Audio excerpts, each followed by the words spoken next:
Before we begin, if you're enjoying these true stories from law enforcement, please take a moment to subscribe to the channel and hit that like button. It really helps us continue bringing you these unsettling accounts. And I'm curious, where are you watching this from right now? Drop your location in the comments below. Now, let's get into tonight's story. My name is Mark Wayne, and I was a California state trooper for 12 years before everything changed. This isn't the kind of story you'll find in any official report. This isn't the kind of story they want you to know about. But it happened, every single word of it, and I need to tell someone before I lose my mind completely. It started on a Tuesday night in October of 1994. I was working the graveyard shift on Highway 395, that long stretch of asphalt that cuts through the high desert between the Sierra Nevada and the Nevada border.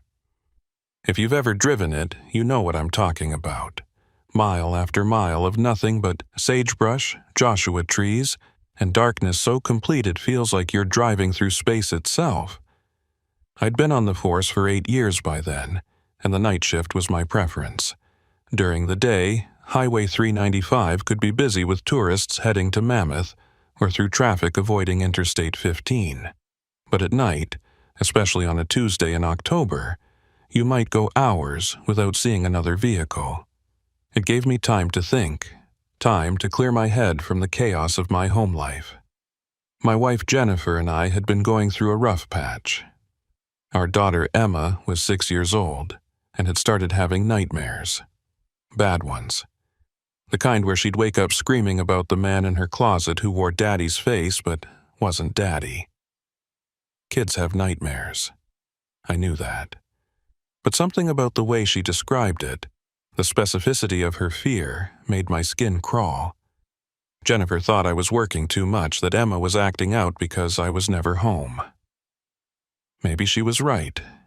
That's why I'd taken the night shift in the first place, to avoid the arguments, to avoid seeing the disappointment in Jennifer's eyes every time I walked through the door. But I'm getting ahead of myself. Let me tell you about that Tuesday night. I'd started my shift at 10 p.m., signing out Unit Charlie 19 and doing my usual equipment check. Radio working, radar gun calibrated, first aid kit stocked, shotgun secured, everything by the book. I pulled out of the station in Bishop just before 10:30, heading south on 395. The night was clear, temperature dropping fast the way it does in the high desert. My thermos was full of coffee, my clipboard had fresh paper, and I had 8 hours of patrol ahead of me. The first few hours were routine. I pulled over a semi-truck for a broken taillight around midnight, gave the driver a warning, ran radar on a few speeders but nothing worth pursuing. Around 1:30 a.m., I stopped at a turnout near Big Pine to do some paperwork and finish my coffee. The silence out there was absolute. No wind, no traffic, just the tick of my engine cooling and the scratch of my pen on paper. That's when I saw the first car. Headlights appeared in my rearview mirror, coming from the south. A sedan moving at a reasonable speed. It passed my position without slowing, and something about it caught my attention. Maybe it was cop instinct, maybe it was just boredom. But I pulled out and fell in behind it. The vehicle was a late 80s Honda Accord, dark blue or black, hard to tell in the darkness. The license plate was clearly visible in my headlights, 4XRJ829.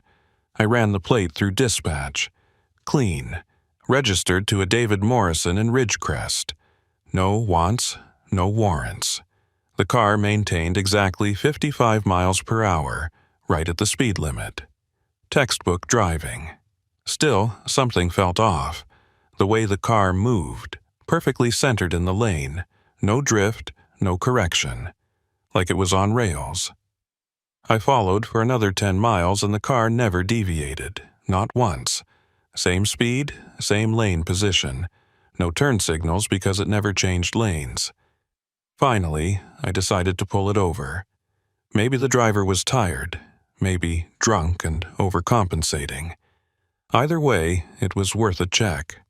I hit my lights and siren. The car immediately signaled right and pulled onto the shoulder, coming to a smooth stop. Everything about it was textbook. I called it in to dispatch. Charlie, 19 to dispatch, traffic stop, Highway 395 northbound, mile marker 187, California plate, 4X-ray, Robert John 829. Copy, Charlie 19, 0214 hours. I approached the driver's side window, flashlight in my left hand, right hand resting on my service weapon. Standard procedure. The window was already rolling down as I reached it. The driver was a woman, maybe 40, with short dark hair and pale skin. She stared straight ahead, both hands on the wheel at 10 and 2. She didn't turn to look at me. "Good evening, ma'am," I said. "License and registration, please." She didn't respond, didn't move, just kept staring straight ahead. "Ma'am, I need to see your license and registration." Still nothing. Her eyes didn't blink. Her chest didn't rise and fall. For a horrible moment I thought she might be dead, but her hands were gripping the wheel with clear tension. She was aware, just not responding. I keyed my radio. "Charlie 19, show me code 6 at this location, driver non-responsive requesting backup." "Copy, Charlie 19, nearest unit is 40 minutes out, advise 40 minutes, of course. That was the reality of night patrol in the high desert. You were on your own. I tried again. Ma'am, I'm going to need you to step out of the vehicle." This time, she moved. Slowly, mechanically, her left hand released the wheel and reached for the door handle. She opened the door and stepped out, and I backed up to give her space.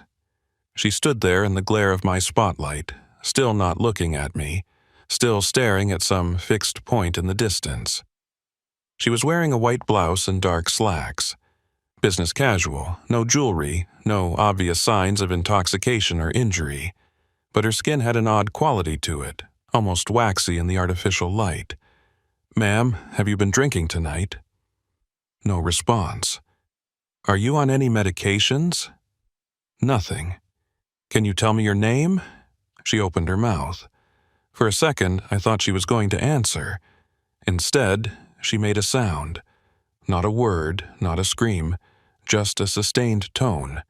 A single note, like a dial tone, coming from her open mouth. It went on for 5 seconds, 10 seconds, 15 seconds without her taking a breath. Then she closed her mouth, got back in her car, closed the door, and sat there with her hands at 10 and 2, staring straight ahead. I stood there in the dark, hand on my weapon, trying to process what I'd just witnessed. My radio crackled. "Charlie 19, what's your status?" "Dispatch, I stand by." I needed to make a decision. I could arrest her, force the situation. But for what? Failing to produce a license? Making weird noises? My instincts were screaming that something was very wrong here, but I couldn't articulate what. And backup was still 35 minutes away. I walked back to my unit, keeping my eyes on the Honda. The woman hadn't moved. I grabbed my ticket book, wrote her a citation for failure to produce license and registration, and brought it to her window. "Ma'am, I'm issuing you a citation. You'll need to appear in court on the date listed. Do you understand?" She didn't take the ticket, didn't acknowledge me at all. I placed it on her dashboard through the window, stepped back, and waved her on. She started the car, signaled left, merged smoothly back onto the highway and drove away at exactly 55 miles per hour, disappearing into the darkness to the north. I stood there watching her taillights fade, that sick feeling in my gut getting stronger. Something was very, very wrong, but I couldn't put my finger on what. I got back in my unit and continued south, trying to shake off the encounter. Maybe she'd been in shock. Maybe she'd just witnessed something traumatic and was dissociating. I'd seen stranger things in 12 years of police work, or so I thought. An hour later, around 3:30 a.m., I was approaching the town of Independence when I saw another car. Same make, same model, same color, same license plate. 4XRJ 829. I blinked, checked my speedometer, checked my mirrors. It was traveling south, the opposite direction, passing me in the northbound lane. I caught a glimpse of the driver as we passed. A woman, dark hair, pale skin, hands at 10 and 2. I immediately hit my brakes and started a U-turn, but by the time I got turned around, the car was gone. Just darkness and empty highway.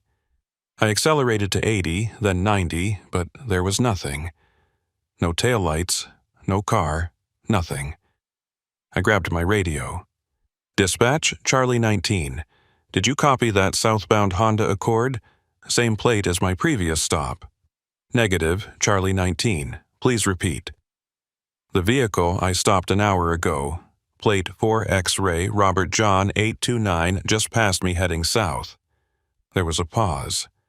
Charlie 19, that vehicle is showing northbound on our system. Last known position mile marker 201. Negative, dispatch. I just saw it heading south. Another pause, longer this time. Charlie 19, are you feeling all right? Do you need to return to station? I closed my eyes, took a breath. They thought I was seeing things. Maybe I was. Maybe the weird encounter had gotten to me more than I realized. Charlie 19, I'm fine. Continuing patrol. Copy that. Let us know if you need anything. I continued driving north, my mind racing. There had to be an explanation. Maybe it was a different car, different plate, and I just misread it in the dark. Maybe I was more tired than I thought, but I knew what I'd seen. Same car, same plate, same driver. I reached Bishop as the sky was starting to lighten, around 6 a.m. I stopped at a gas station to refuel and get some coffee, trying to shake off the weirdness of the night. The clerk was a kid, maybe 19, with headphones around his neck and a skateboard magazine on the counter. Quiet night? He asked, as I paid for the coffee. You could say that. Better than excitement, right? My cousin's a cop in L.A. Tells me stories that'll keep you up at night. I smiled and nodded, but I was thinking about the woman in the Honda, the way she'd made that sound, the way she hadn't blinked. As I walked back to my unit, I saw it. The Honda Accord. Same car, same plate. 4XRJ 829. It was parked at the far end of the gas station lot, near the air pump. The engine was running. I could see the exhaust vapor in the cold morning air. I approached slowly, hand near my weapon. As I got closer, I could see there were 2 people in the car. The driver was the woman from before. Same position, same posture. But now there was a passenger, a man, maybe 30, wearing a business suit. He was sitting in the same position as the driver, hands in his lap, staring straight ahead, not moving. I tapped on the driver's window. Neither of them reacted. I tried the door handle, unlocked. I opened the door and immediately smelled it. Not gasoline, not exhaust, something else. Something chemical and wrong, like ozone and burnt plastic. Ma'am, sir, I need you both to step out of the vehicle. Nothing. I reached in and touched the woman's shoulder. Her skin was cold through the fabric of her blouse. Too cold. I pulled my hand back. That's when I noticed something on the dashboard, wedged under the windshield wiper on the inside. It was my citation, the one I'd given her hours ago, over 100 miles to the south. But it wasn't just my citation. There were 2 more underneath it. Same handwriting, same format, same citation number. All 3 were identical, but the paper quality was slightly different. The middle one looked older, yellowed. The bottom one looked newer, almost glossy. I took a step back from the car, my heart pounding. I grabbed my radio. "Dispatch, Charlie 19. I need backup at the Union 76 station in Bishop. I've got a 10 to 15 situation, 2 subjects non-responsive in vehicle. Copy, Charlie 19, unit en route, ETA 20 minutes. 20 minutes. I could handle 20 minutes. I walked around the car, examining it from every angle. No damage, no identifying marks beyond the plate. The interior was clean, almost sterile. The only unusual thing was a faint shimmer in the air above the hood, like heat waves, but the morning was cold. I was about to check the trunk when I saw something that made my blood run cold. In the driver's side mirror, I could see the gas station behind me. But it was different. The sign was older, the layout wrong, and my unit, my patrol car sitting at the pump 20 yards away, wasn't there. Instead, there was a different patrol car. Same model, but an older paint scheme, the kind we'd used back in the 70s. I spun around. My car was there, right where I'd left it. The gas station looked normal. I looked back at the mirror, still showing the different version. I reached for the mirror to adjust it, and that's when both subjects in the car turned their heads in perfect synchronization and looked at me. Their eyes were black, not the pupils, the entire eye. Black like empty space, like holes in reality. They opened their mouths simultaneously, and that same tone came out. But now it was in harmony, 2 notes creating a chord that made my teeth ache and my vision blur. I stumbled backward, nearly falling. The tone got louder, and I could feel it in my chest, in my bones, vibrating through me. The air around the car started to shimmer more intensely, and the car itself seemed to become less solid, like I was looking at it through water. I ran. I'm not proud of it, but I ran. I made it to my unit, got inside, and locked the doors. Through my windshield, I could see the Honda was solid again. The shimmer was gone. But now the car was facing a different direction. It had been pointing north. Now it was pointing west, toward the mountains. And there were 3 people inside. The woman, the man, and now someone in the back seat. I couldn't make out details from where I was, but I could see the silhouette. My backup arrived 15 minutes later. Officer Tom Reeves, a good cop who'd been on the force for 20 years. He pulled up next to me, and I got out to brief him. "What have we got, Mark?" I pointed to the Honda. 2, maybe 3 subjects, non-responsive. Vehicle matches a stop I made earlier tonight. Something's not right about it. Tom looked at the car, then at me. "You look like hell, Mark. When's the last time you slept?" "I'm fine. Just be careful when you approach." We walked toward the Honda together. As we got closer, Tom slowed down. "You smell that?" he asked. I nodded. The ozone smell was... We reached the car. It was empty. All the doors were closed, windows up. No people, no citations on the dashboard. Just an empty Honda Accord with the engine running and the license plate for XRJ829. Tom tried the doors. Locked. He looked at me.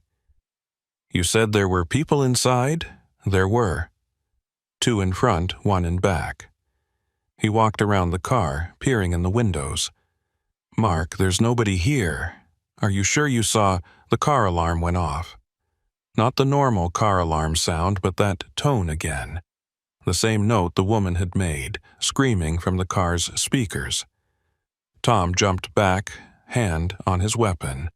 The alarm got louder and louder until it was physically painful. I covered my ears, but it didn't help. The sound was inside my head. Then it stopped. The car engine cut off. The lights went dark. And painted on the inside of the windshield, in something dark and wet, were 3 words: "Wrong shift, wrong shift, wrong shift," written over and over, filling the entire windshield. Tom was on his radio immediately, calling for more backup, calling for a supervisor. I just stood there staring at those words. That's when I noticed something else. Something that made everything else seem insignificant. Sitting on top of the car, perfectly centered on the roof, was a California Highway Patrol badge. My badge. I reached for my shirt. My badge was still there, right where it should be. Tom saw it too. "Mark? What the hell is this?" I didn't have an answer. I didn't have any answers. By the time the sun was fully up, we had 4 patrol units, a supervisor, and a tow truck at the scene. We searched the car top to bottom. Empty. Clean. The writing on the windshield was gone. The badge on the roof was gone. Tom and I both saw it, but there was no physical evidence. The car was registered to David Morrison in Ridgecrest, just like the plate indicated. We called him. He answered on the second ring, confused about why the police were calling. His Honda Accord, plate 4XRJ829, was sitting in his driveway where it had been all night. He sent us a photo to prove it. Same car, same plate. I was sent home with orders to get some sleep. The sergeant suggested I might want to talk to someone, maybe a counselor. The implication was clear. I was seeing things. I was stressed. I was cracking under the pressure. But Tom had seen it too. He backed me up, confirmed the alarm, confirmed the weird smell. But without physical evidence, there was nothing to investigate. I drove home as the morning traffic started picking up. Jennifer was making breakfast when I walked in. Emma was watching cartoons in the living room. "You're home early," Jennifer said, not looking up from the stove. "Long night." "I'm going to get some sleep." Mark ... She turned to face me. "Are you okay? You look like you've seen a ghost." I almost laughed. A ghost would have been easier to explain. "I'm fine. Just tired. I went upstairs, stripped off my uniform, and fell into bed. I was asleep in minutes, but my dreams were wrong. I was back on Highway 395, driving north, and every car I passed had the same license plate. 4XRJ829. And in every car, the same woman, the same man, the same empty black eyes. In the dream, I looked in my rearview mirror and saw my own face, but my eyes were black too, and my mouth was open, making that tone. I woke up screaming. Jennifer was standing in the doorway, Emma hiding behind her legs. "Daddy?" Emma's voice was small, frightened. I tried to calm my breathing. "I'm okay, sweetheart. Just a bad dream." But Emma was shaking her head.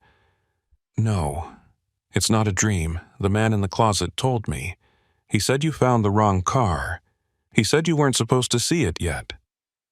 The room went cold. "Emma, what man? What are you talking about?" But she just ran from the room, and Jennifer followed her, shooting me a concerned look over her shoulder. I got up and opened my closet. Empty, except for my clothes and shoes. Nothing unusual. But hanging from the rod, on a wire hanger, was a highway patrol uniform. My uniform. But something was wrong with it. The badge number was different. The name tag said Wayne, but the first name wasn't Mark. It said Michael. I don't have a brother. I don't have any siblings. But as I stared at that uniform, I realized something that made my hands shake and my vision blur. I remembered him. Michael Wayne, my older brother. He'd been a highway patrol officer, too. He'd died on Highway 395 in 1987, 7 years ago. Except I'd never had a brother. I was an only child. I'd always been an only child. But now I remembered him. I remembered his funeral. I remembered taking his badge to our mother. I remembered applying to the highway patrol because of him. 2 sets of memories, existing simultaneously in my head. One where I was an only child, and one where I had a brother who died. Both felt equally real. I grabbed my phone and called Tom Reeves. "Tom, do you remember my brother?" Silence on the other end. "Mark, you don't have a brother." "I know, but do you remember one?" "Michael Wayne. Died in 1987. More silence, then, "Jesus, Mark. Yeah, I remember him. I was at his funeral, but you don't have a brother. How am I remembering this?" Neither of us had an answer. I hung up and sat on the edge of my bed, trying to understand what was happening. The car, the woman, the missing time, the duplicate memories. It was all connected somehow, but I couldn't see the pattern yet. My radio crackled from downstairs where I'd left my duty belt.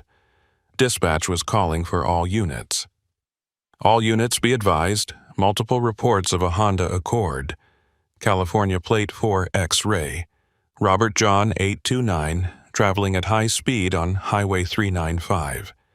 Vehicle reportedly appearing and disappearing. Last seen near Olancha. Approach with extreme caution." I grabbed my phone and called the station. "This is Wayne. I'm coming in. Mark, you're off duty. Get some rest. This is my case. I'm coming in." I got dressed, grabbed my keys, and headed for the door. Jennifer tried to stop me, but I didn't have time to explain. I wasn't even sure I could explain. As I got in my personal vehicle and started driving toward Bishop, my phone rang. Unknown number. I answered. "Wayne," that tone again. The same sound the woman had made, but now it was coming through my phone. And underneath it, barely audible, a voice. My voice. "Wrong shift. Wrong shift. You're in the wrong shift." The call disconnected. I drove faster, racing toward Highway 395, toward whatever was waiting for me there. Because I was starting to understand. Not completely, not clearly, but enough to be terrified. The woman in the Honda wasn't lost. She wasn't a victim. She was a warning. And whatever I'd seen last night, whatever was happening on Highway 395, I had the horrible feeling it was just beginning. The sun was high in the sky now, traffic was picking up, and somewhere out on that endless stretch of highway a dark blue Honda Accord with the license plate 4XRJ829 was driving in impossible directions, carrying impossible people, and leaving a trail of fractured reality in its wake. I was a California state trooper. It was my job to serve and protect. But how do you protect people from something that breaks the laws of reality itself? I was about to find out. I made it to the Bishop station in 40 minutes, breaking every speed limit along the way. Sergeant Robert Crawford was waiting for me in his office, arms crossed, face set in that expression of disappointed authority I'd seen too many times before. "Mark, sit down." I remained standing. "Sarge, about the Honda Accord, the report's coming in. Sit down." I sat. Crawford leaned against his desk, studying me with those sharp gray eyes that had seen 30 years of California highways and probably every kind of cop breakdown imaginable. "Tom Reeves called me. Told me about this morning. About what you both saw or thought you saw. He also told me you called him asking about a brother you don't have. I know how it sounds. Do you? Because it sounds like an officer who's been working too many night shifts, whose home life is falling apart, and who's starting to crack under the pressure. I've seen it before, Mark. Hell, I've been there myself. This is different. Tom saw it too. The car alarm, the smell, Tom saw a car with nobody in it and heard an alarm. That's it. The rest? The people disappearing? The writing on the windshield, the badge on the roof? No physical evidence, no photographs, nothing. I felt my jaw tighten. So you think we're both hallucinating? Crawford sighed and rubbed his temples. I think you're both exhausted and stressed. I think that sometimes when we're stretched too thin, our minds play tricks on us. I'm putting you on administrative leave, effective immediately. 2 weeks, paid. Get some rest, spend time with your family, see the department counselor, What about the reports?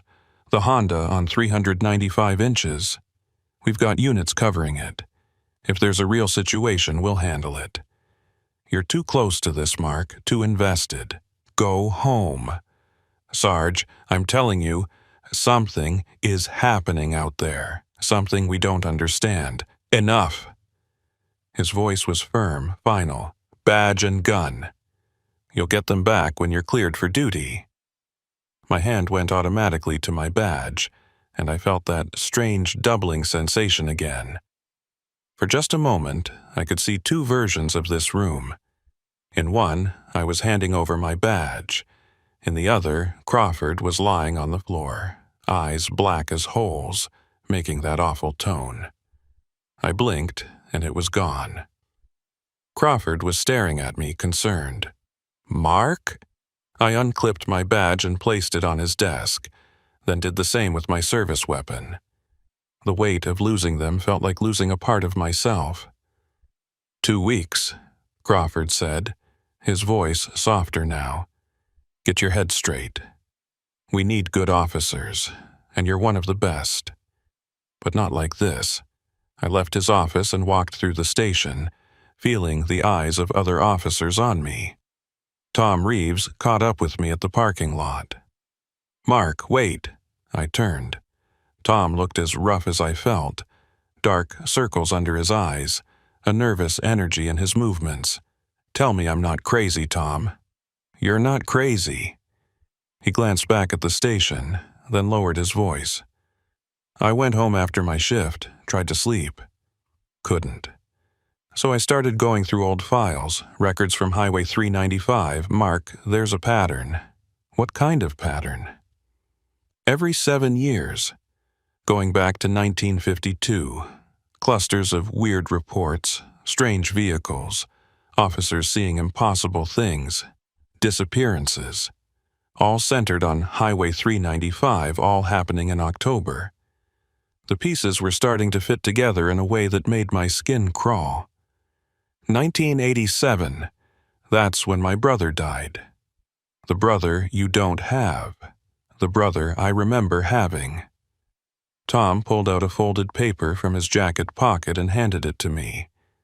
It was a photocopy of an old incident report, dated October 15th, 1987. The reporting officer was listed as Michael Wayne, California Highway Patrol. My brother who never existed. The report detailed a traffic stop of a Honda Accord, license plate 4XRJ829. The driver was non-responsive. The vehicle displayed unusual properties. The final line of the report made my blood run cold. Officer requesting immediate backup.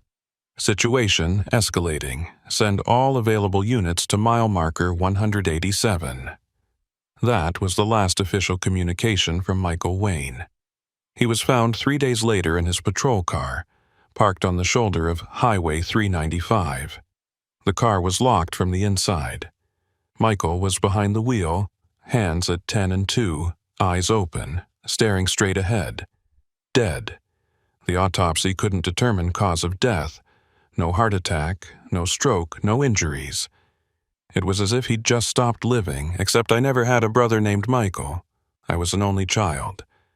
But now I had memories of him that felt as real as any other memory. His laugh, the way he'd taught me to throw a baseball, his funeral, my mother crying. How many of us remember him? I asked Tom. I asked around quietly. 3 other officers.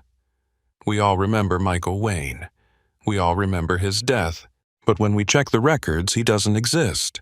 There's no birth certificate, no employment records, no death certificate. Nothing. But this report is the only document in the system that mentions him. I found it in an archived file box in the basement. It shouldn't exist, Mark, but here it is. I stared at the photocopy, at my brother's handwriting, at his badge number. What happened to him? What's happening to us?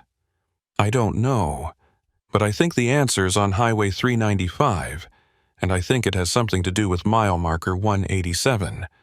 That's where I'd made my first stop, where I'd encountered the woman in the Honda. "I'm on administrative leave," I said. "Crawford took my badge." "I'm not." Tom met my eyes. "I'm scheduled for night shift tonight. Come with me. Civilian ride-along. We'll figure this out together." I should have said no. I should have gone home to Jennifer and Emma, should have taken the counselor's number Crawford had given me, should have let it go. But I couldn't.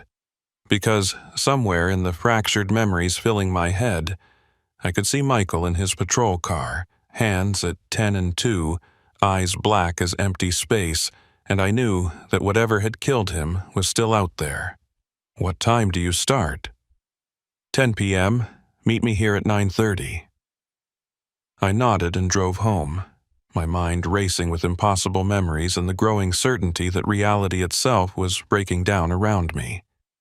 Jennifer was waiting when I got there, arms crossed in the kitchen doorway. Emma was at school. "They called," she said. "Crawford. Told me you're on leave. Told me you're seeing things."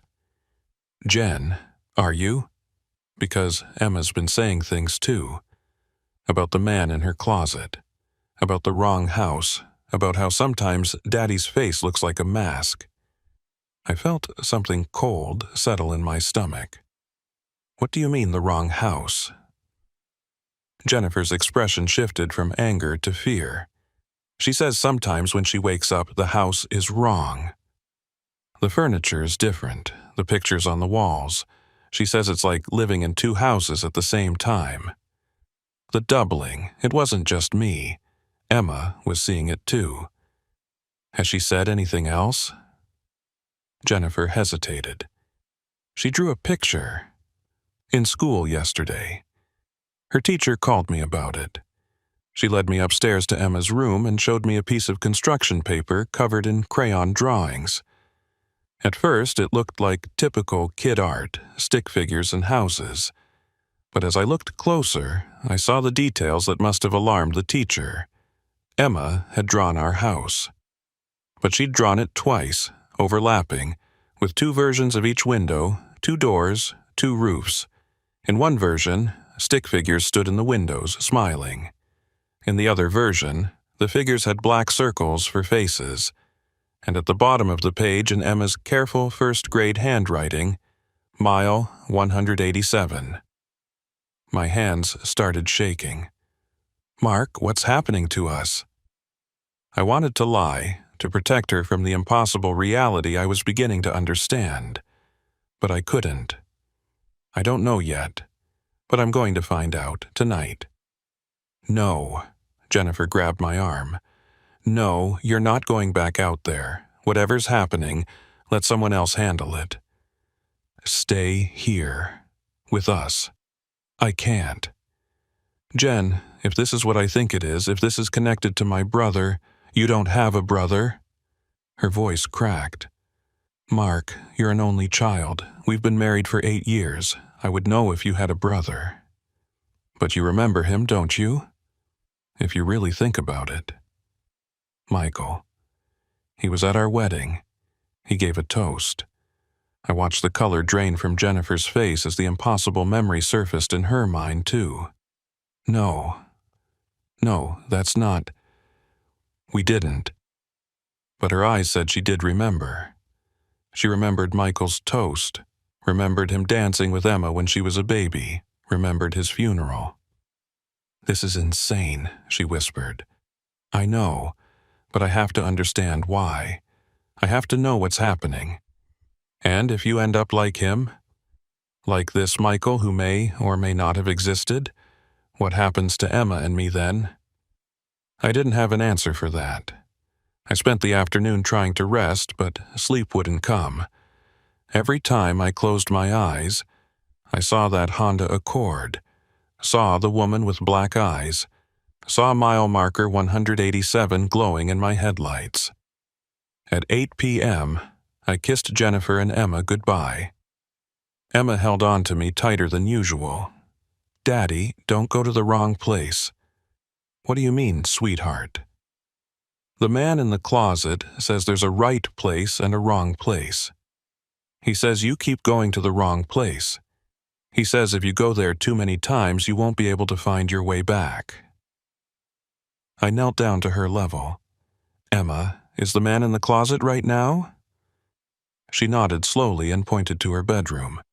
The door was slightly ajar, and in the darkness beyond I could swear I saw movement. Stay with Mommy, I told her, and walked toward the bedroom. Mark, don't, Jennifer warned, but I was already pushing the door open. Emma's room was dark except for the nightlight shaped like a moon. I flipped on the overhead light. The closet door was open.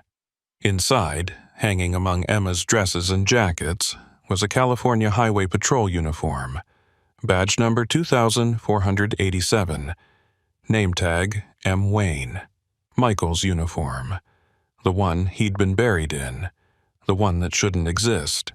I reached out to touch it, and the fabric felt wrong, like it existed in multiple states at once, solid and insubstantial simultaneously. A voice behind me, Michael's voice, but wrong somehow, layered with that awful tone. You should have stayed on the right shift, Mark. I spun around, nobody there, just Emma's toys, her bed, her bookshelf. But when I looked back at the closet, there were words carved into the back wall, fresh marks in the wood. Mile marker, 187 October, 1994. Wrong shift. Today's date. Tonight's date. I grabbed the uniform and ran downstairs. Jennifer met me at the bottom. What is that? Call Crawford. Tell him about this. Tell him I was right. Tell him... I stopped. What could I tell him that wouldn't sound insane? Mark, please, don't go. I have to. This ends tonight. I drove to the station, arriving at 9:30 as planned. Tom was waiting in the parking lot, his patrol car already running. You look like you've seen a ghost, he said. Maybe I have. I showed him the uniform. This was in Emma's closet. Michael's uniform, with today's date carved into the wall. Tom's face went pale. Mark, maybe this is a sign. Maybe we should let this go. We can't. You know we can't. Whatever's happening, it's accelerating. Emma's seeing it. Jennifer's starting to remember things that didn't happen. If we don't stop it tonight, it's going to spread. Tom nodded slowly. Okay, but we do this smart. We document everything. Body cameras, dash cam, the works. Whatever we find, we make sure there's proof this time. We headed south on Highway 395, the familiar route I'd driven hundreds of times. But tonight, everything looked slightly off. The mile markers seemed to be in the wrong places. Towns appeared where they shouldn't be. The road itself seemed to curve in impossible ways. Are you seeing this? Tom asked, gripping the steering wheel tighter. Yeah, it's getting worse. We passed mile marker 200, then 199, then 198. The numbers counting down toward 187, toward whatever was waiting for us there. Tom's radio crackled. All units, be advised, multiple 911 calls reporting a Honda Accord on Highway 395, driving in both directions simultaneously. Witnesses report the vehicle is flickering, like a bad television signal. This is Charlie 17, Tom responded. We're approaching the area now. What's our current count on similar reports tonight? 17, Charlie 17, all within the last hour, all describing the same vehicle, same plate number. 17. 7 plus 10. 7 times 7. The numbers felt significant somehow. We crested a hill, and there in the valley below we could see them. Not one Honda Accord. 7 of them. All identical, all with the same license plate, all driving in formation down Highway 395. Some heading north, some heading south, some appearing to drive through each other like ghosts. Jesus Christ, Tom whispered. He pulled over at mile marker 190, and we sat there watching the impossible parade of vehicles. Through our windshield, reality seemed to shimmer and fracture. I could see multiple versions of the highway overlapping, like looking through layers of translucent film. In one layer, it was night, current time. In another, it was day. In another, the highway was older, the paint faded. In another, the highway didn't exist at all, just empty desert. "Tom, look at your dash cam." He checked the monitor. The camera was recording, but what it showed was different from what we were seeing with our eyes. On the screen, Highway 395 was empty. No cars, no phenomenon, nothing unusual. "It's not real," Tom said, "or we're not real. Or something. No, it's real. We're just seeing something we're not supposed to see. We're seeing between. Between what? Between shifts. Between realities. That's what Michael's report said. Wrong shift. We're in the wrong shift." One of the Honda Accords broke formation and headed directly toward us. Tom instinctively reached for the gear shift, but I put my hand on his arm. "Wait." The car drove straight at us, not slowing. 50 yards, 40, 30. I could see the driver now. The woman from my first stop, but wrong. Her face was flickering between different versions, different ages, different expressions. Young, old, alive, dead, human, something else. 20 yards, 10. The car passed through us. Not around us, through us. I felt it as it happened, a sensation like being turned inside out, like every atom of my body was being read and rewritten. For a moment I could see everything. Every version of Highway 395, every reality stacked on top of each other, every possible outcome of every possible choice. I saw Michael, my brother who never existed, in his patrol car at mile marker 187. I saw him reach for his radio. I saw him encounter the woman in the Honda. I saw him understand, too late, what he was seeing. I saw his reality fracture. Saw him slip between shifts. Saw him try to call for help. But his voice came out as that tone, that awful, resonant tone that meant his vocal cords were vibrating in multiple realities at once. I saw him die. Saw his consciousness fragment across 7 different versions of the same moment, none of them quite able to fully exist, all of them trapped in the between. And I saw that it was happening to me too, that every time I encountered the Honda, every time I saw the impossible, I was slipping further between shifts. Soon I'd be like Michael, like the woman in the car, existing in multiple realities at once, unable to fully exist in any of them. The sensation passed. Tom and I were still in the patrol car, but now we were at mile marker 187. We hadn't driven there. We'd simply arrived, as if the 7 miles between had never existed. "Mark," Tom's voice was shaking. "The mile markers. They're wrong." I looked out the window. He was right. We were at mile marker 187, but the next marker north was 201, and the one south was 174. The numbers didn't follow any logical sequence. 13 mile markers were missing. 13 miles of highway that no longer existed, or existed somewhere else, or existed in all places at once. "The missing miles," I said. Michael's report mentioned them.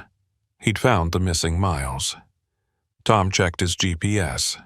According to the satellite, we were exactly where we should be, between mile markers 190 and 191. But the physical markers said otherwise. "We're in the between," I said. "This is where the shifts overlap. This is where reality breaks down." All 7 Honda Accords had converged on our position now, parked in a circle around us, engines running. In each car, I could see drivers, different people, different ages, but all with the same empty black eyes. Tom's hand moved to his service weapon. What do we do? Before I could answer, every car door opened simultaneously. The drivers stepped out, moving in perfect synchronization. They surrounded our vehicle, standing motionless in the glare of our headlights. The woman from my first stop was directly in front of us. She opened her mouth and that tone came out, but this time I could hear words underneath it. Wrong shift. Wrong shift, wrong shift. You're in the wrong shift. Go back. Before you forget which one is real. Before you become like us. Between. Always between. Never fully here. Never fully there. Wrong shift. Wrong shift. She pressed her hand against our windshield, and where she touched, the glass began to fracture. Not breaking, but splitting into layers, showing multiple versions of the glass existing simultaneously. I could see through those layers now. In one, Tom and I sat in the patrol car, watching the impossible scene.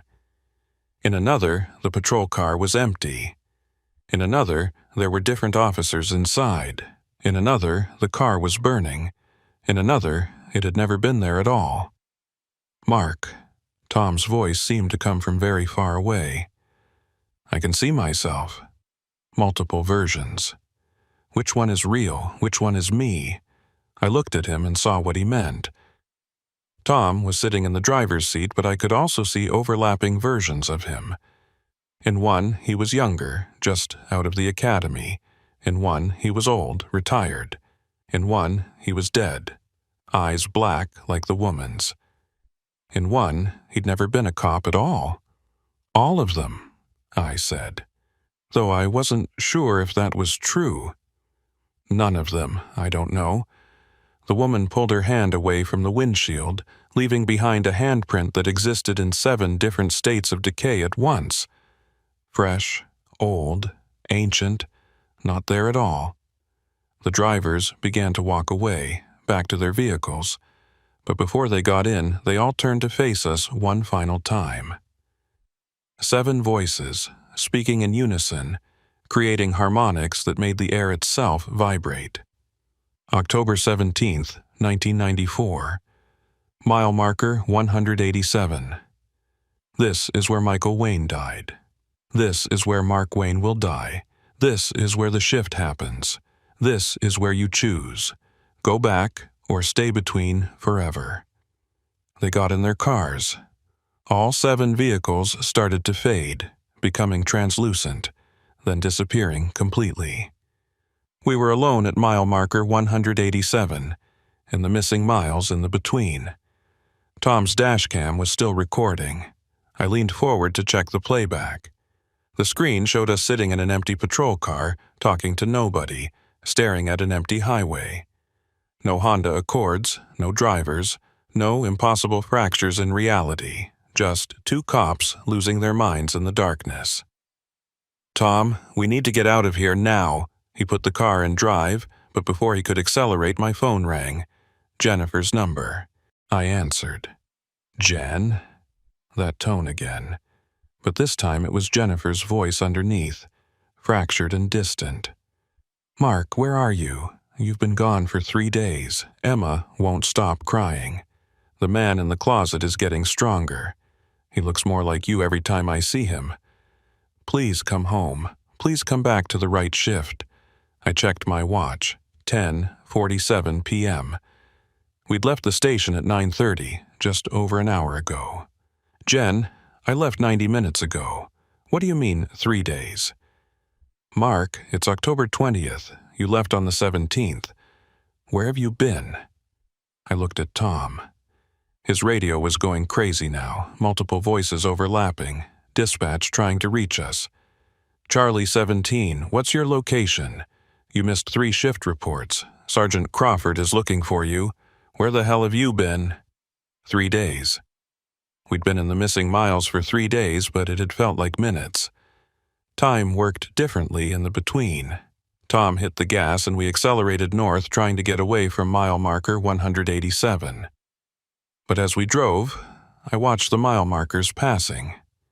188, 189, 190, then suddenly back to 187. We were looping, trapped in the missing miles. "It won't let us leave," Tom said, panic creeping into his voice. "Mark, it won't let us leave." I saw movement in the rearview mirror. Behind us, 7 patrol cars were following in formation, maintaining perfect spacing. In each car, I could see an officer, and in one of them I saw myself. Older, eyes black, hands at 10 and 2, making that awful tone. That was my future. Trapped between shifts, existing in multiple realities at once, losing pieces of myself with each loop until there was nothing left but the tone and the empty eyes and the endless drive through the missing miles. Unless I could find a way back to the right shift. Unless I could figure out what Michael had tried to do before he died. Unless I could understand the pattern. 7 years. 7 vehicles. 7 versions. 7 patrol cars following us now. The number 7 over and over. And then I remembered something from the old reports Tom had shown me. The first incident in 1952.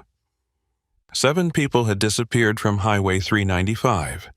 7 people, all on October 17th, all near mile marker 187. Every 7 years since then, more disappearances, more fractures, more people slipping between shifts. This was the 7th cycle. 1952, 1959, 1966, 1973, 1980, 1987, 1994. Michael had died in 1987, the 6th cycle. This was the 7th, the final one. After tonight, either the pattern would break, or it would lock into place forever, and the missing miles would spread. 13 miles would become 20, then 30, then 50, until eventually all of Highway 395 existed in the between, and everyone who drove it would slip between shifts, fracturing reality further and further until there was no reality left at all. Just endless variations, endless possibilities, and no way to tell which one was real. I had to stop it, but I didn't know how. Tom was hyperventilating now, his hands white-knuckled on the steering wheel as we passed mile marker 187 for the 5th time. "Mark, I can't do this. I can't keep driving in circles. I need to get out. The patrol cars behind us were getting closer. I could see the officers more clearly now. 7 versions of me, 7 versions of Tom, 7 versions of Michael, all existing simultaneously, all trapped between shifts. One of them was speaking, and I could hear him through the radio, through multiple realities at once. "You can't escape. You're already between. The moment you saw the Honda, you started to fracture. Every encounter pulls you deeper. Soon you'll be like us. Soon you'll be everywhere and nowhere. Soon you won't remember which reality is home." Tom looked at me, and I saw the fear in his eyes. But underneath the fear, I saw something else, the beginning of fracture. I could see multiple versions of him starting to overlay, just like I'd seen in the windshield fractures. And when I looked down at my own hands, I saw them too. Multiple versions slightly out of sync, existing in different positions at once. We were running out of time. The patrol cars behind us were catching up, and ahead, parked exactly at mile marker 187, was the Honda Accord. One final time. The woman was standing beside it, waiting. Tom slowed the car, and we stopped 20 feet away. For a long moment, nobody moved. Then the woman walked toward us, and with each step she became clearer, more solid, more real than anything else in the between. She reached our window. Tom didn't roll it down. She didn't seem to care. Her voice came through anyway, clear and distinct, no longer distorted by that awful tone. "Your brother understood," at the end. Before he fractured completely, he understood that the missing miles aren't missing at all. They're here, stacked on top of each other, every version existing simultaneously. He understood that the shifts aren't different realities. They're the same reality, seen from different times. "What are you?" I managed to ask. "A warning. A victim. A choice. I'm what happens when someone stays between too long. I'm every version of myself that ever drove Highway 395, collapsed into one. I exist in all times, all places, all shifts. And soon you will too, unless you choose. Choose what? Which version is real? Which shift is home? Your brother couldn't choose. He saw all the possibilities, all the versions of his life, and he couldn't decide which one to hold on to. So he fractured, and now he exists in all of them, fully present in none." She pointed behind us to the 7 patrol cars. I could see Michael in one of them now, clear as day. My brother, the one who died 7 years ago, the one who never existed. He was looking at me, and in his eyes, I saw recognition. I saw regret. I saw a warning. Choose, Mark. Before it's too late. Choose which reality is yours, and hold on to it with everything you have. Forget the others. Let them go, or you'll end up like me, like him, between forever. The woman walked back to her Honda Accord, got in, and drove away. This time, she didn't disappear. She simply drove north, out of the missing miles, back into regular Highway 395. She'd made her choice. Somehow, she'd found her way back to a single reality. Now it was my turn. I looked at Tom. We have to choose. Right now. Which version of this night is real? The one where we left 90 minutes ago, or the one where it's been 3 days? I don't know, Mark. I don't know which one is real anymore. Neither do I. But we have to pick one and believe it, completely. No doubt. In the distance, I heard sirens. Real sirens, not the fractured multi-reality versions. They were coming from the north, from the regular highway. Backup was coming. In one reality, they were looking for us because we'd been gone for 3 days. In another, they were responding to our call about the Honda Accord from 90 minutes ago. 2 possibilities. 2 shifts. 2 versions of tonight. I had to choose. I closed my eyes and thought about Jennifer, about Emma, about which version of them was waiting at home. I thought about my house, my life, my reality. I thought about Michael's funeral, but also about being an only child. Both memories were there, equally real, equally false. I had to let one go. I opened my eyes. It's been 90 minutes. That's the reality I choose. We left at 9:30. It's now just after 10:40. That's what's real. Tom nodded slowly. Okay, yeah. 90 minutes. 3 days is wrong. That's the fracture trying to pull us in. We've been here 90 minutes. The patrol cars behind us started to fade. The fractured versions of mile marker 187 began to merge, collapsing back into a single point. We were choosing our reality, and the between was letting us go. The sirens got louder. Real backup, coming from the real world, responding to our real call from 90 minutes ago. Tom put the car in drive and headed north, away from mile marker 187, away from the missing miles, away from the between. We passed mile marker 188, then 189, then 190. The numbers were in the right order now, sequential, real. We'd made it back. 3 patrol cars met us at mile marker 195. Sergeant Crawford was in the lead vehicle, and he did not look happy. "Where the hell have you been?" he demanded as we got out. "You called in at 10 to 15 2 hours ago and then went dark. No radio response, no updates, nothing. 2 hours, Not 90 minutes, not 3 days. 2 hours. We'd been in the between longer than I'd thought. Time was still fractured, still uncertain, but we were back, and that's what mattered. We were investigating the Honda Accord reports, Tom explained. Got turned around in the dark. Lost track of time. Crawford studied us both with those sharp eyes. You look like you've aged 10 years. What really happened out there? I opened my mouth to answer, but found I couldn't explain it. How do you describe reality fracturing? How do you explain being caught between shifts? How do you tell your sergeant that you've been driving through missing miles that exist in 7 places at once? Nothing, sir. Just a long night. Crawford didn't believe me. I could see it in his face. But he also didn't push. Maybe he knew there were some things on Highway 395 that defied explanation. Maybe he'd had his own experiences with the between. Get back to the station. Write up your reports. And Mark, Tom, you're both done for the night. Hell, you're both done for the week. Take some time. Process whatever the hell happened out here.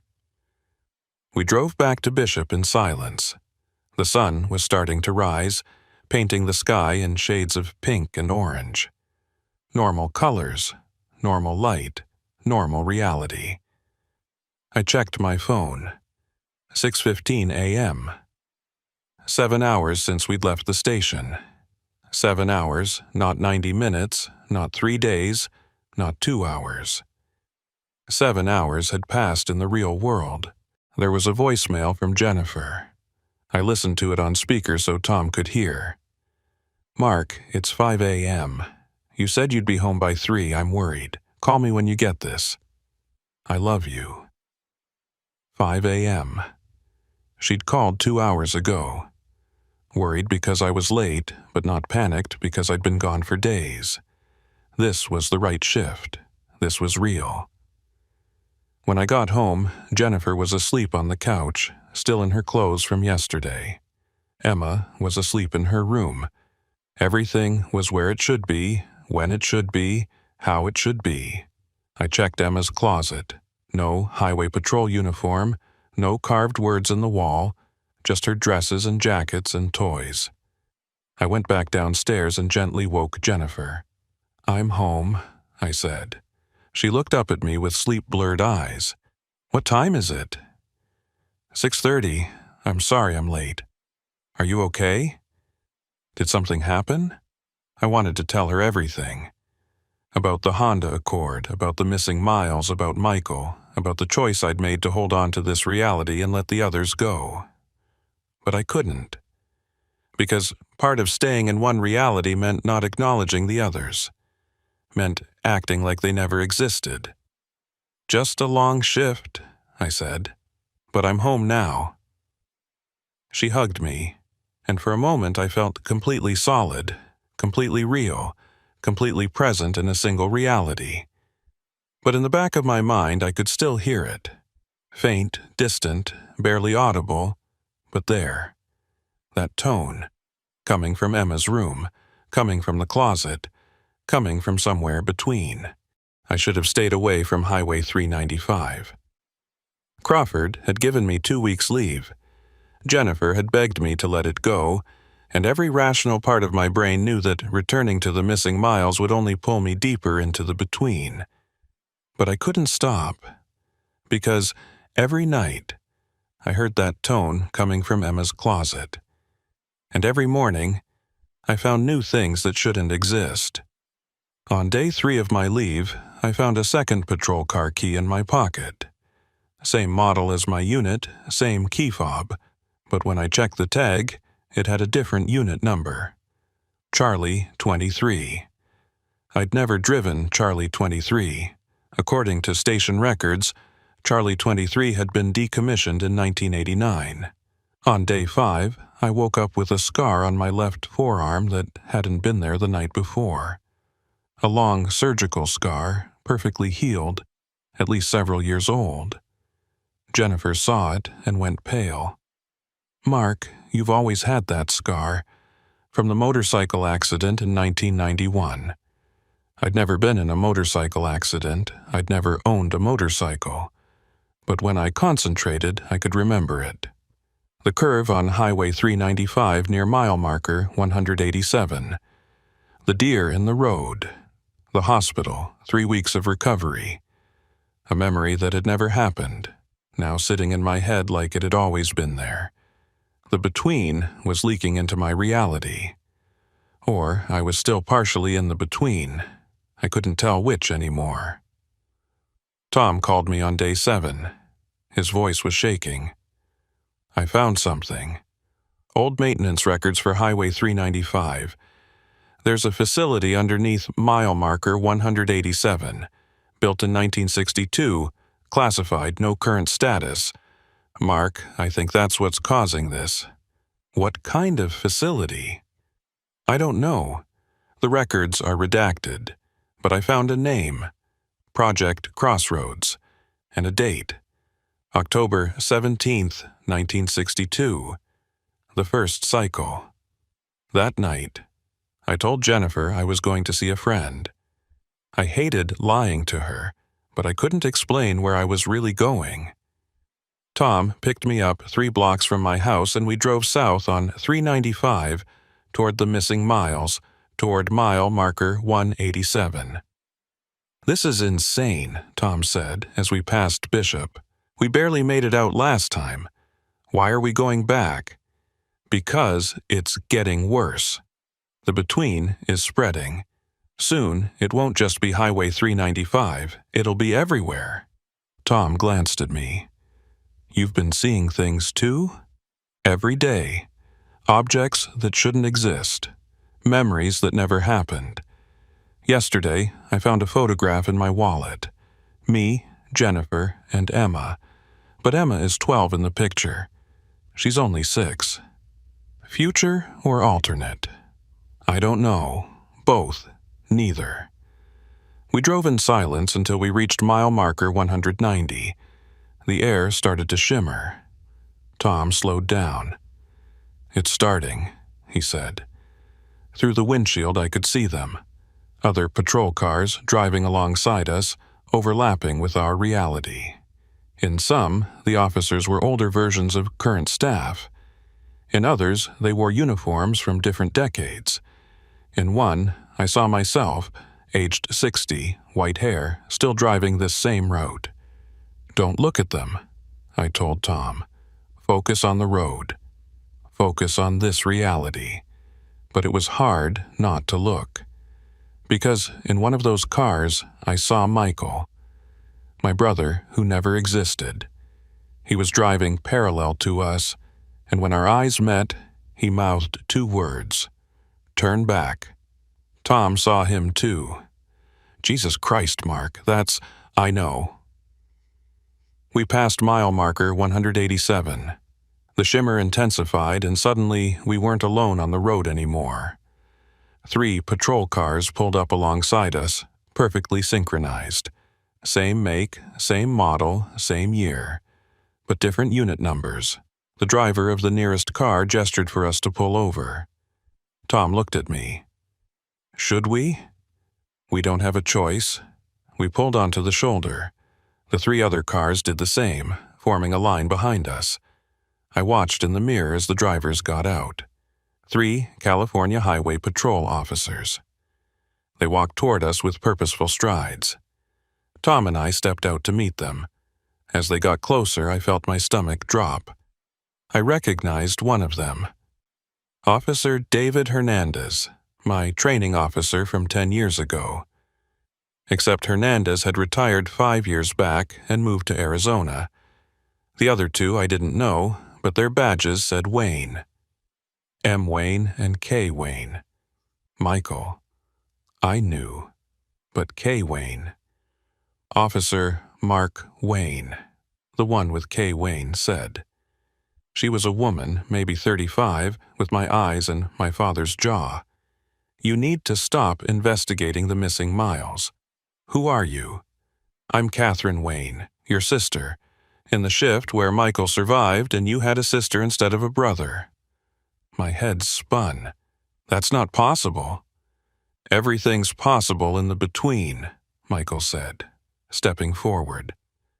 Mark, we don't have much time. Every moment you spend near mile marker 187, you fracture further. Soon, you won't be able to distinguish between shifts at all. Why are you here? Why can all of you cross between shifts? Catherine answered. Because we're already fractured. Michael died, but didn't die. He exists in the between permanently. I was investigating the same thing in my reality and got trapped. Hernandez is from a shift where he never retired. We're all caught between, and we're trying to warn others before they end up like us. What's causing it? What's under mile marker 187? They exchanged glances. Michael spoke carefully. In 1962, the government built a research facility beneath this stretch of highway, Project Crossroads. They were experimenting with quantum observation, trying to prove the many worlds interpretation of reality, the theory that every decision creates a branching timeline. They proved it, Catherine continued. But they did more than that. They weakened the barriers between worlds. Here, at mile marker 187, the membrane between realities is thin. And every 7 years, on October 17th, it tears completely. Why October 17th? Because that's the day the facility had its catastrophic failure. October 17th, 1962. The experiment got out of control, and 7 researchers were caught between shifts. They still are. The woman in the Honda Accord? That's Dr. Sarah Chen, the project lead. She's been trying to warn people for 60 years, existing in all times simultaneously. Hernandez pulled out a folded map and spread it on the hood of Tom's car. It showed Highway 395 with detailed markings around mile marker 187. The facility is here, he pointed. 30 feet below the highway. There's an access tunnel hidden behind a maintenance shed half a mile west. We can show you, but Mark, once you go down there, you'll understand everything. And that understanding will fracture you further. You might not make it back. I looked at Tom. He was pale, but determined. We've come this far.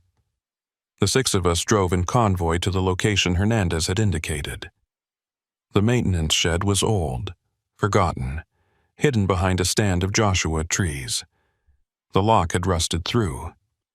Inside, beneath a tarp, was a metal hatch with a wheel lock like something from a submarine.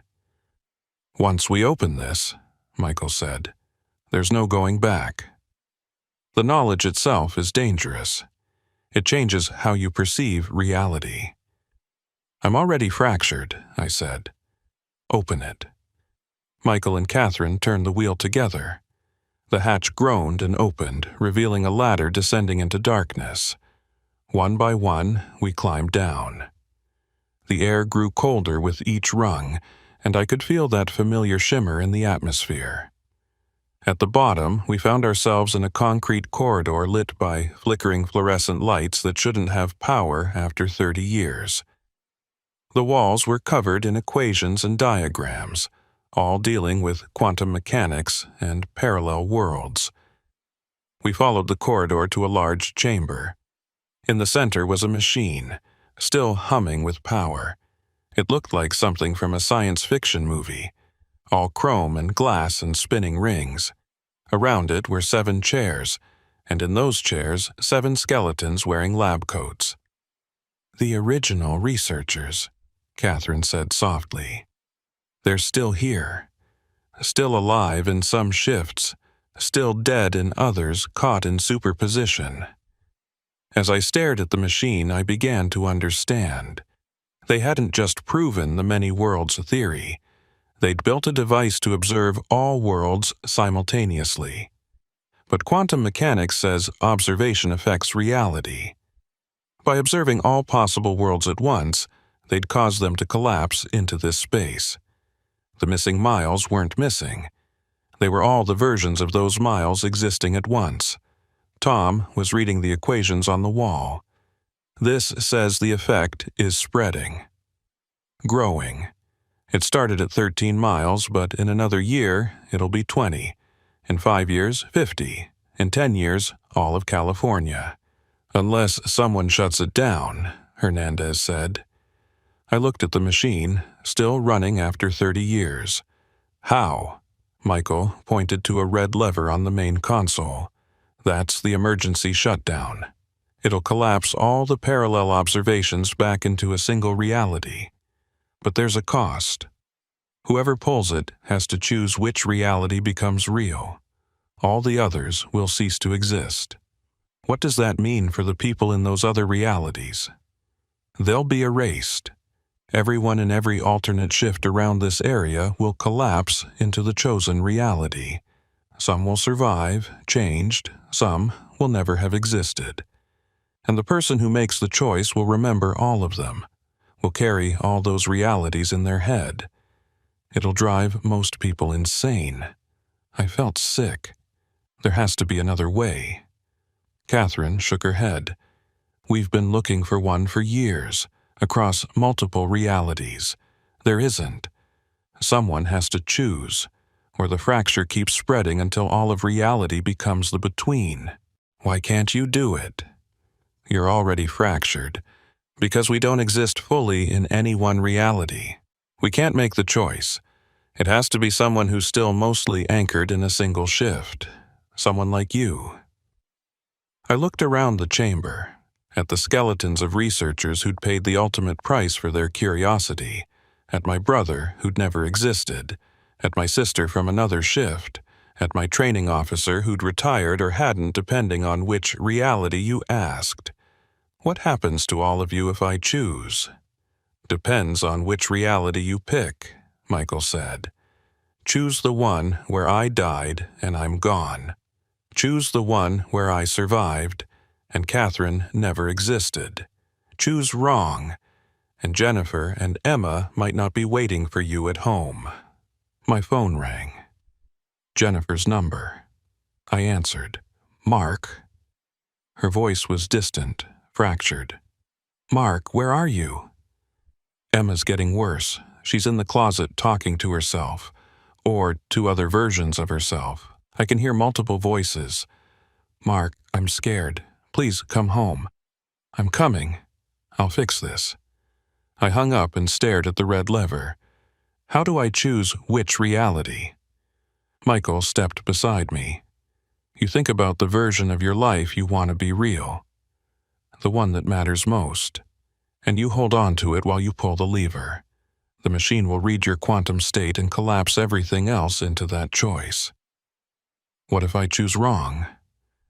Then you go home to a family that isn't quite yours, a life that isn't quite right, and you spend the rest of your days wondering if the people you love are the real ones, or just echoes of who they should have been. I reached for the lever, then stopped. Tom, you should leave. Get back to the surface. This might not be safe. I'm not leaving you down here. Tom, we're partners. I stay. I nodded, grateful. I gripped the lever and closed my eyes. I thought about Jennifer, about the way she smiled when she thought I wasn't looking, about Emma, about her laugh, about how she held my hand when we crossed the street.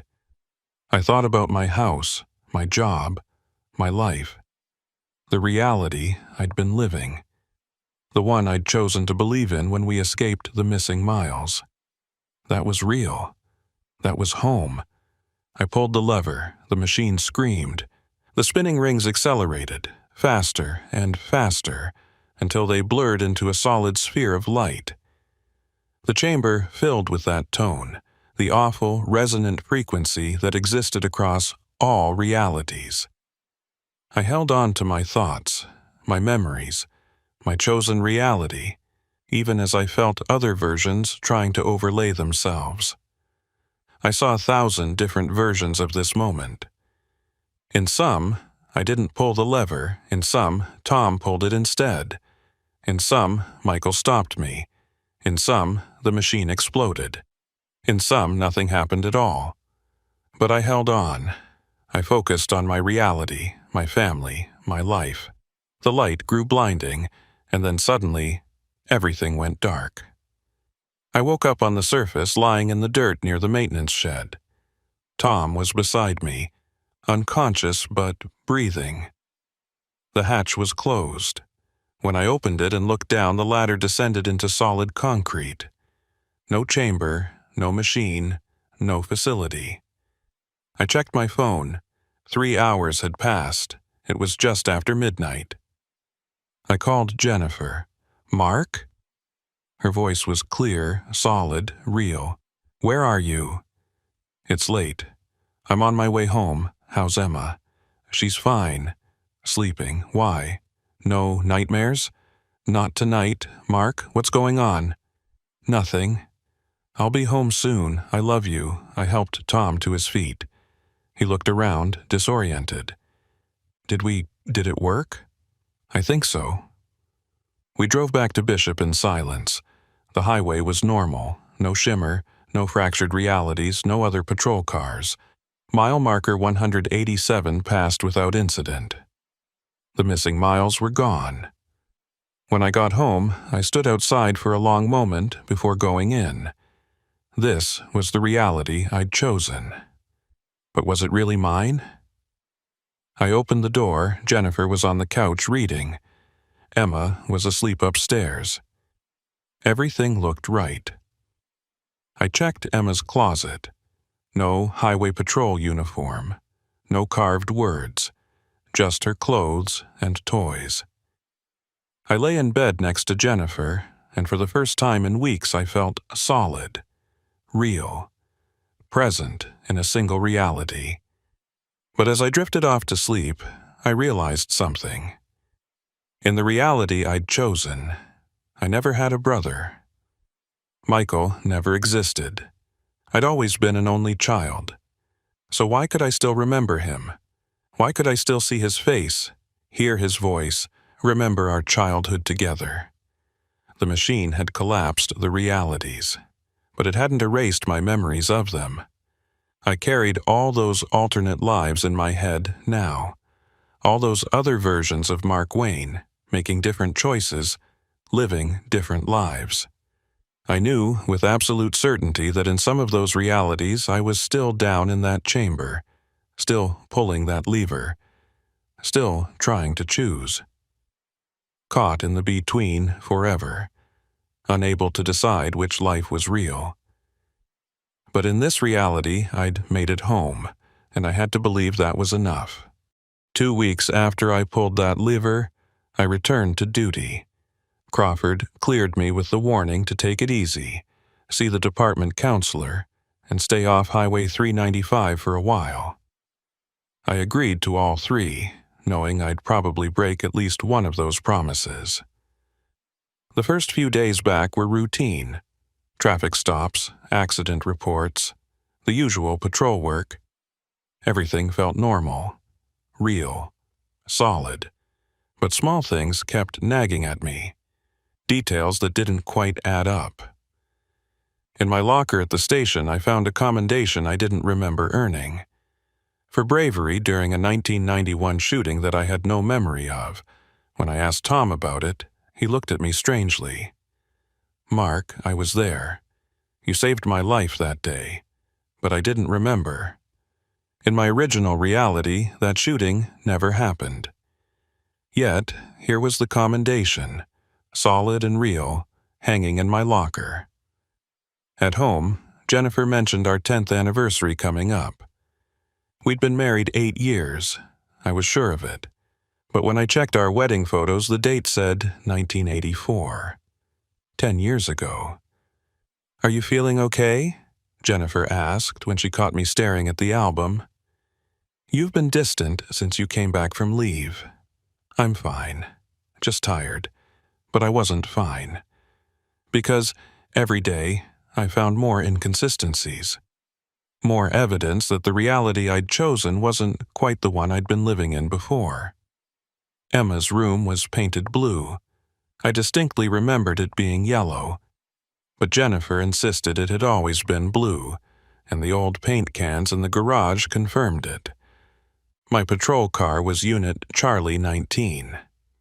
I'd been driving Charlie 19 for 3 years, but according to the station logs, I'd always driven Charlie 23, the same unit number that had appeared on that impossible key in my pocket weeks ago. I was living in a reality I'd chosen, but it wasn't quite mine. Close, but not exact. Like a copy of a copy where small details had shifted in translation. The worst part was the memories. I could remember my brother Michael's funeral, even though Michael had never existed in this reality. I could remember my sister Catherine, even though I'd always been an only child here. I could remember the 1991 shooting that saved Tom's life, even though my lived experience said it never happened. 2 sets of memories existing simultaneously. One from the reality I'd lived, one from the reality I'd chosen. Tom noticed something was wrong. We were on patrol together, week 3 after the incident, when he finally asked, "You remember it differently, don't you?" The way things were before? Yeah, small things. Dates, colors, events. It's like I'm living in someone else's life. Maybe you are. Maybe when you pulled that lever you didn't choose your original reality. Maybe you chose one that was close, but not exact. How do I know which one is real? How do I know I made the right choice? Tom was quiet for a long moment. Does it matter? If Jennifer and Emma are here, if they're happy, if you're together, does it matter if it's exactly the same reality you started in? I wanted to say yes. I wanted to say it mattered desperately. But I wasn't sure anymore. That night, I woke to find Emma standing beside my bed. In the darkness, her eyes reflected the moonlight coming through the window. "Daddy, you chose wrong." My heart stopped. "Emma, what do you mean?" "The man in the closet told me. You chose the wrong shift. This isn't the right one." I sat up, trying to keep my voice calm. "There's no man in your closet, sweetheart." That was just the between. "It's gone now." She shook her head slowly. "He's still there. He says he'll always be there because you brought him with you. You remember things that didn't happen here, so they're trying to exist. Your memories are making ghosts." I felt cold dread settling into my stomach. "What else did he tell you?" "He says I can see them too now, the other shifts, because I'm your daughter and you're fractured, so I'm a little bit fractured too."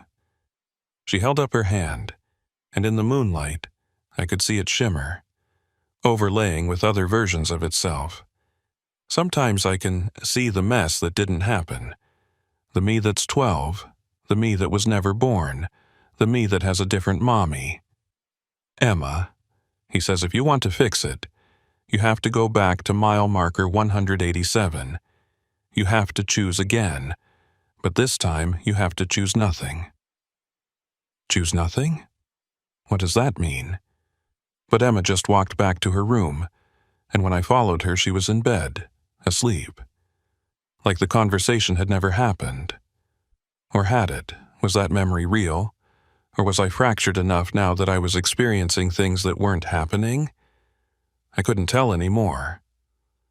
The next day, I drove to Highway 395. I wasn't supposed to, but I needed to see, needed to know if the between was really gone, or if I'd just chosen to stop seeing it. Mile marker 187 looked normal. Just another piece of highway, nothing special. No shimmer, no fractured realities, no Honda Accord with impossible license plates. I pulled over and got out. Walked to the exact spot where the missing miles had been. The maintenance shed where we'd found the hatch was gone. Not destroyed, just gone, like it had never existed. But as I stood there, I felt it. A faint vibration in the air, a subtle wrongness that made my teeth ache. The between was still there. I'd collapsed the realities, but I hadn't eliminated the weak point. It was just dormant, waiting. My phone rang. Unknown number. I almost didn't answer, but something made me pick up. Hello? Static, and underneath it, that tone. The quantum frequency that existed across all realities. And then a voice. My voice, but different, older, wearier. Mark. This is you.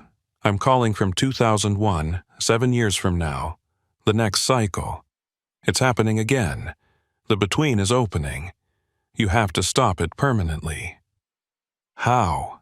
I shut down the machine. You shut down one version of it. But the machine exists in multiple realities, remember? You collapsed them, but you didn't destroy them. There are other versions still running, in other shifts you didn't choose. They're keeping the weak point alive. What do I do? You have to go back to the moment of choice. You have to choose nothing. Let the machine destroy itself without imposing a reality on it. Let all the possibilities exist in superposition permanently. It's the only way to seal the breach. But if I do that, what happens to this reality? What happens to Jennifer and Emma? I don't know. Maybe they exist. Maybe they don't. Maybe they exist differently. But if you don't do it, the fracture spreads. In my time, it's reached Los Angeles. Millions of people experiencing random reality shifts. Some remember versions of their lives that never happened. Some forget people who do exist. Society is breaking down because nobody can agree on what's real anymore. There has to be another way. The call disconnected. I stood there at mile marker 187, the sun setting behind the Sierra Nevada, casting long shadows across the highway. 7 years until the next cycle. 7 years to figure out how to permanently seal the breach without erasing the people I loved. Or 7 years to accept that maybe some things can't be fixed. Some choices don't have right answers. Some realities can't be reconciled. I got back in my patrol car and started driving north, back to Bishop, back to the family I'd chosen. Real or not quite real, they were mine now. But as I drove, I saw it in my rearview mirror.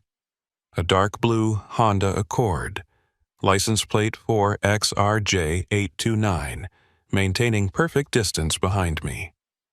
The driver was a woman with dark hair and pale skin, hands at 10 and 2. Dr. Sarah Chen. Still warning, still trapped, still existing in all times at once. I sped up. She matched my speed exactly. I changed lanes. She changed lanes. I pulled over. She pulled over, parking 20 feet behind me.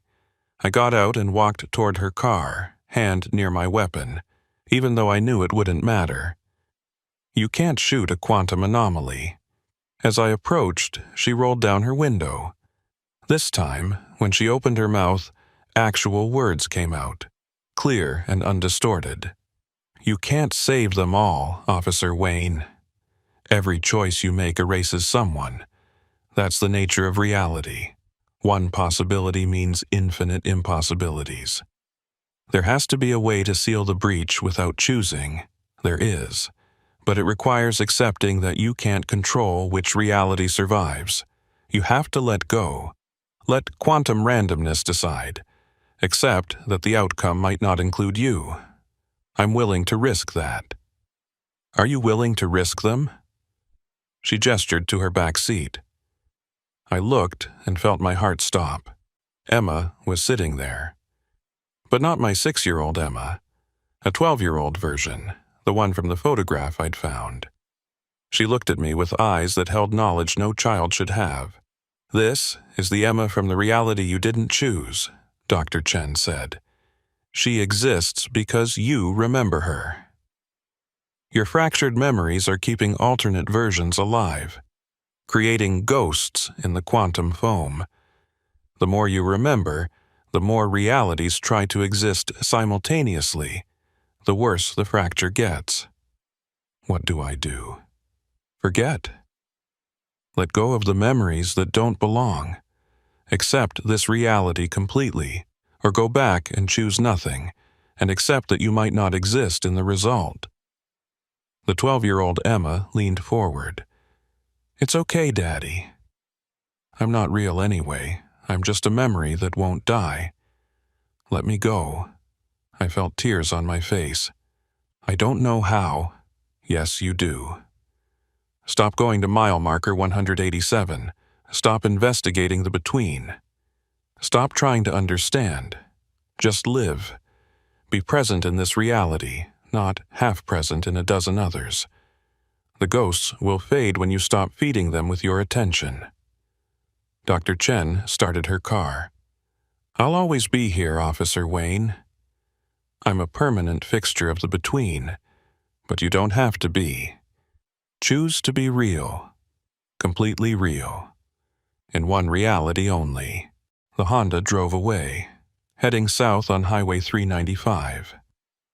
I watched until the taillights disappeared, then got back in my patrol car and sat there as darkness fell. My radio crackled.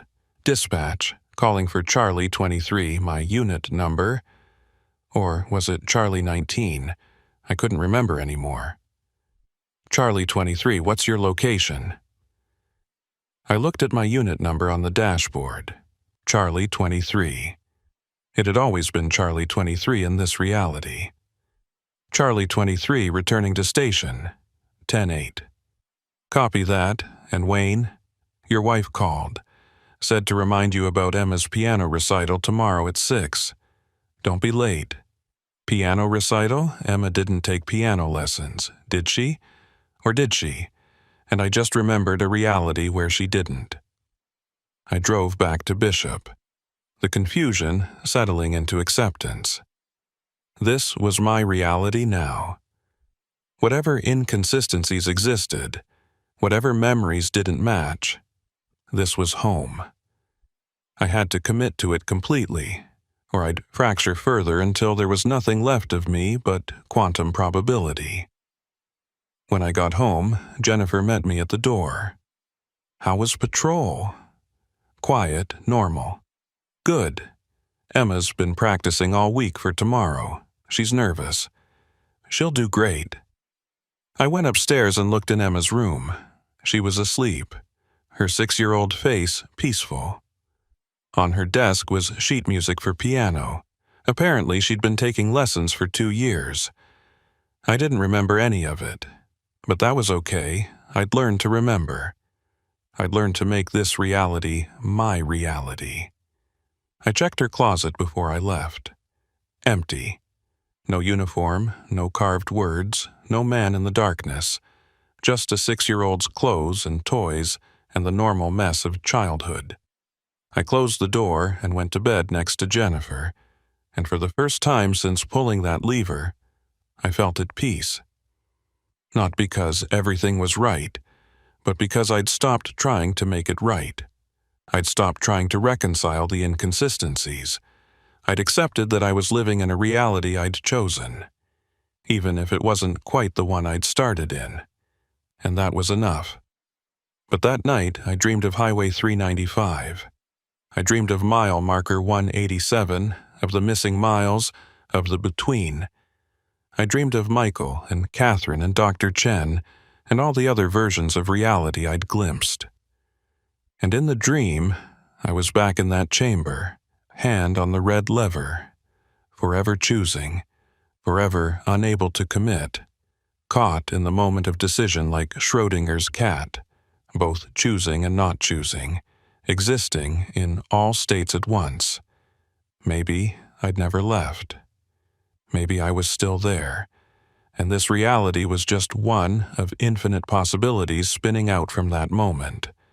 Maybe every version of me that could exist does exist, each one living in their chosen reality, each one believing they made it home.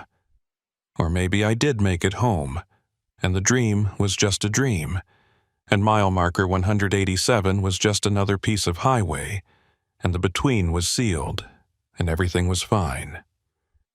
I woke up to morning light and the smell of coffee. Jennifer was already downstairs. Emma was singing in her room. I got up, got dressed in my uniform, checked my badge. Charlie 23. That was my unit. It had always been my unit. I drove to work, passing mile marker 187 without incident. Normal highway, normal morning, normal life. The between was gone. Or I'd stopped seeing it. Either way, it didn't matter anymore. I was California State Trooper Mark Wayne. I had a wife and a daughter. I worked Highway 395, protecting and serving. That was real. That was enough. And if sometimes I remembered a brother who never existed, or found inconsistencies in my memories, or heard that faint tone in the distance, well, that was just the price of having looked too long into the between. Some knowledge can't be forgotten. Some choices leave scars across reality itself. But I was here. I was home. And I'd chosen to believe that was real, even if somewhere, in another shift, in another reality, a different Mark Wayne was making a different choice, or pulling that lever again, or still standing in that chamber, unable to choose, trapped between all possibilities forever. But that wasn't me. Not anymore. I'd made my choice. I'd come home. And that was the only reality that mattered, the only one I'd let be real. The rest was just noise in the quantum foam, possibilities that didn't manifest, roads not taken. I was Mark Wayne, California State Trooper, and this was my reality. I had to believe that. I had to. The end.